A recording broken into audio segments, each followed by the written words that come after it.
Why don't you help your brother since you have money? My mother's voice was sharp and cold across the dinner table. I set down my knife and fork and looked at the gold watch on my brother's wrist. He leaned back in his chair with a smirk and lazy eyes. My father picked up his steak and said coldly, "You're the one the family depends on." I lifted my glass of water and swallowed the shake in my throat. The candles on the table flickered and shadows cracked across the wall. My brother sighed and said, "The wedding budget is 50,000. You make plenty, that's nothing."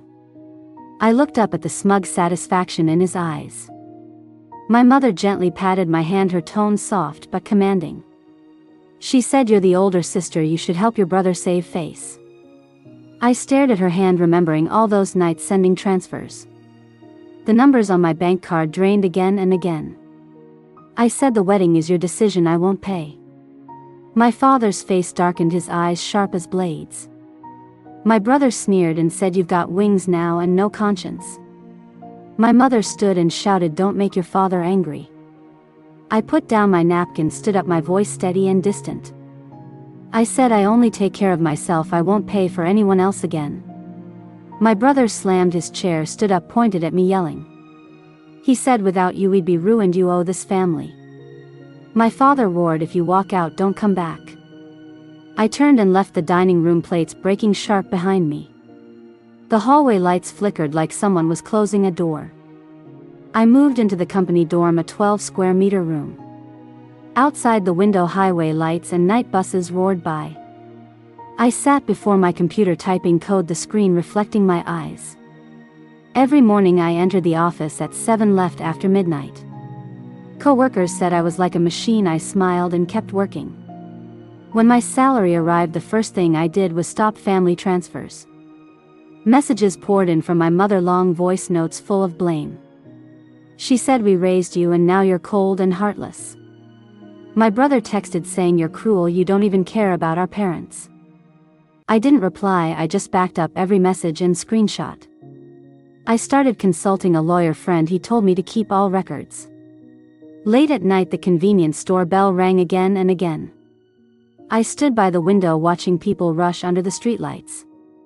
The guilt inside me hardened and cooled. At work our project advanced, I was named team lead. When the client signed the deal I felt truly free for the first time.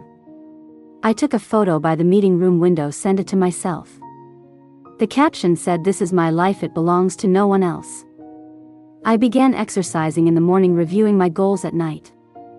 A new version of me slowly took shape in reality. No one could order me around anymore, no more burdens to carry. The ease I felt came from deep within my bones. Then the messages came again. My brother called. He said, "The company is under audit, I need help with the books." He said, "If you don't help me I'll go to jail, can you live with that?" I told him to bring the documents to my office. He said he was waiting in his car. I went downstairs, he was in a wrinkled suit smelling of cologne. He handed me the papers, said, "Just sign it, it's routine." I opened it, saw a forged signature of mine on the financial forms. I looked up, asked who prepared this. He said, "Relax, it's just procedure." Back at my desk I scanned the document, the lights sliding across the page. I kept a copy, sent it to my email, then signed my name. The next day I contacted the lawyer to trace the loan source. A week later the results came. My brother had faked contracts to steal funds. My father was the guarantor, my mother's name was on the papers too. I sat before the computer reading the report, palms cold. I texted my father, asked what's going on with the loan. He replied, "The family's in trouble, can't you help us?"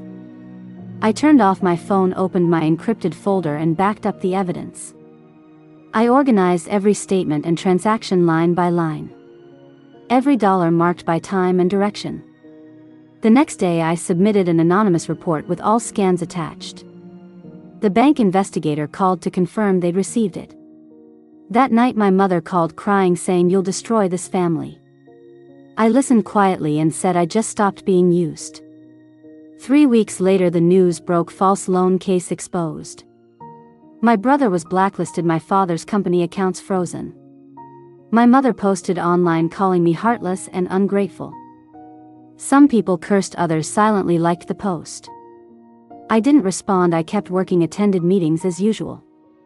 The lawyer said the case was progressing, soon there'd be a summons. I thanked him and organized the remaining documents. Late that night the doorbell rang. I opened the door. My brother was kneeling there.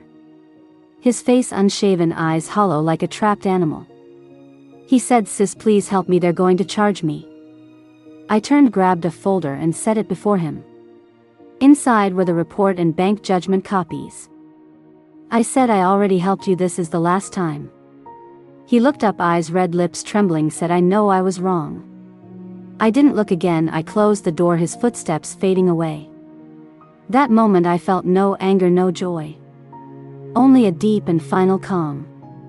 Days later my mother called, said father collapsed, brother ran from debt. She said, "Are you happy now? The family's fallen apart." I stayed silent a long time, then said, "That was your choice." Her sobbing brought back old memories.